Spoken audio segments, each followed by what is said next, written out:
아무리 이렇게 수술을 해도 안 나온다. 극단적으로는 이렇게 수술 안 하는 게 네. 서로한테 좋아요.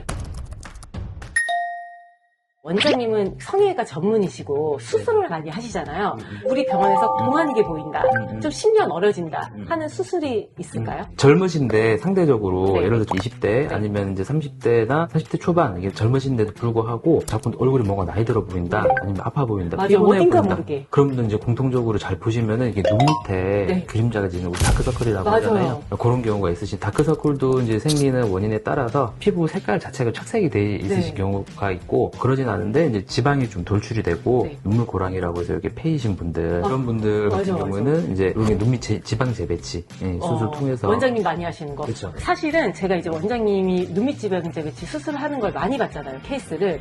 근데 진짜 남자분들 같은 경우는 제가 50 오신 분들 봐도 10년 어려지시더라고요. 진짜 동안이게 보인다. 그래서 눈밑 지방제 배치 눈밑만 이렇게 환해져도 엄청 얼굴이 동안이게 보이고 여기가 짧아 보이는구나를 저는 많이 느꼈거든요. 되게 동안을 권장하는 수술 중에 하나인 것 같아요. 근데 이것도 눈밑 지방제 배치도 케이스를 보면 눈밑 지방제 배치를 잘못해서 2번, 3번 다시 재수술하는 경우도 많이 봤거든요. 그래서 이것도 약간 부작용이 있는지 어떤 숙련된 노하우가 있는지 궁금해요. 저는 이제 눈 수술을 전문으로 하다 보니까 수술 방식도 계속 공부를 하다 보니까 발전을 한 것 같고 요즘 선생님들도 계속 새로운 수술 방법을 많이 개발을 맞아요. 하세요. 그래서 예전에는 이게 눈 밑에 지방을 제거를 했어요.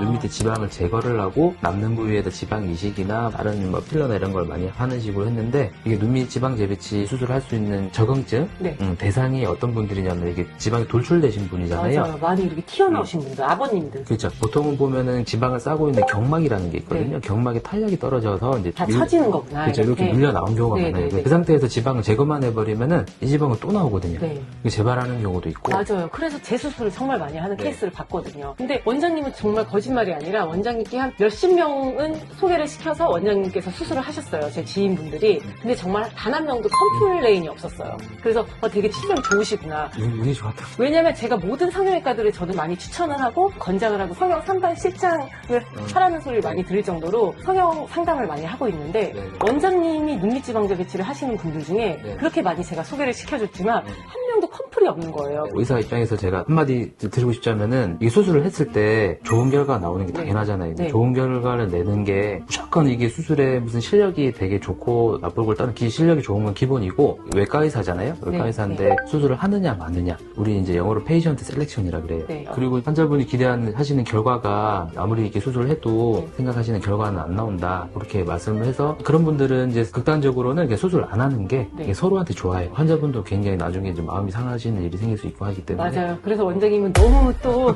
안 해주시더라고요.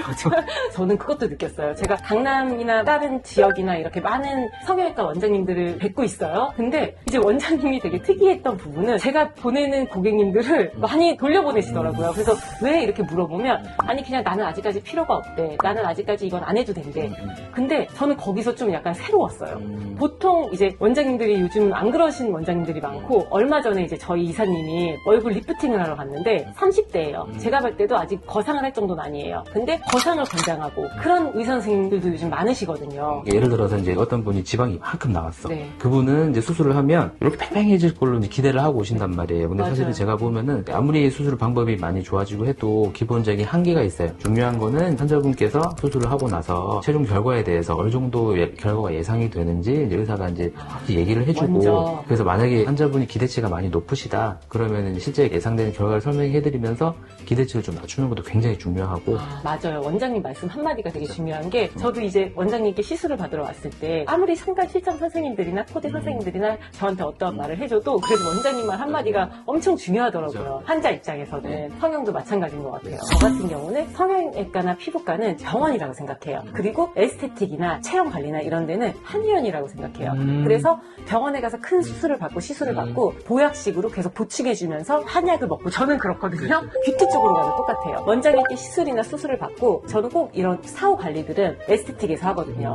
영양을 계속 넣어주는 거죠. 그래서 그게 좀 더 길게 유지가 되는 것 같은데 제가 관리하고 있는 게 좀 맞아요. 맞나요? 네, 병원에서 하는 시술들은 아무래도 간격도 넓고 하다 보니까 그 사이에 관리하는 게 되게 애매해지잖아요. 네, 그러면 이제 그런 에스테틱에서 이제 뭐 수분 관리라든지 뭐 필이라든지 이런 거 꾸준히 해주시면은 너무 짧은 간격으로 과하지만 않으면은 충분히 그래서 저는 여기 노블 원장님 병원이 되게 되게 좋은 게 여기는 성형도 하고 그리고 또 에스테틱 관리도 하잖아요. 그게 너무 좋더라고요. 굳이 왔다 갔다 할 필요 없이 관리도 하고 시술도 하고 할 수 있어서 그렇게 좀 병행을 하면 제가 관리하고 있는 이런 게 더 오래 유지가 되는 것 같고 저도 이제 계속 이런 시술을 해드리다 보니까 이제 꾸준히 뵙게 되거든요. 몇 달에 한 번씩. 근데 그 사이에 제가 한번 좀 해드릴 수 있는 게 많이 없는 것 같더라고요. 그래서 이제 같이 이렇게 하면 좋겠다는 생각이 들어가지고 너무 좋은 것 같아요. 그럼 원장님, 저는 주기적으로 영양제도 많이 챙겨 먹고 운동도 하고 하지만 이런 성형이나 시술을 하고서 사후 관리를 할 때 어떻게 관리를 하고 유지를 하기 좋은 방법이 있을까요? 피부에 초점을 좀 맞춰서 말씀드리면은 제일 중요한 거는 이제 자외선 차단. 자외선이라는 자체가 1급 발암물질이거든요. 그렇기 때문에 외출하실 때 항상 선크림 좀 습관적으로 본인께 맞는 걸 찾아서 바르시는 게 중요하고 비타민 C라든지 이런 것들은 또 대표적인 항산화물질이잖아요. 뭐 그런 것들 주기적으로 복용해 주시는 것도 큰 도움이 되겠죠.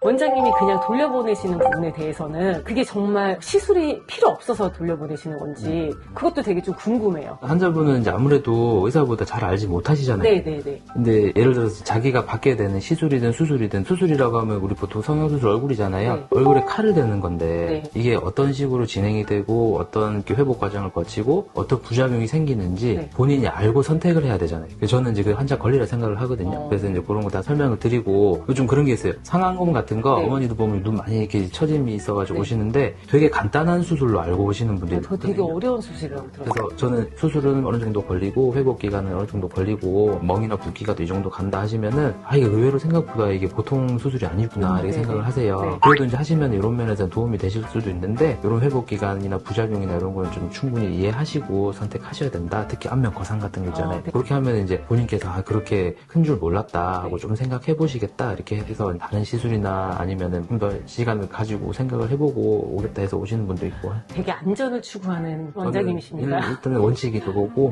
병원 입장에서는 운영하는 입장에서 매출이 많으면 좋은데 병원에서 환자가 제일 중요하잖아요. 저도 이제 의사로서 최소한의 좀 신념을 가지고 제가 하는 업에 대해서 원칙을 좀 가지고 하려고 하고 있다 보니까 그렇게 보이시는 것 같아요. 알겠습니다, 원장님. 오늘 너무 좋은 말씀 감사합니다. 전 더 동안이 될 거예요. 제가 더 노력하도록 하겠습니다. 네. 감사합니다.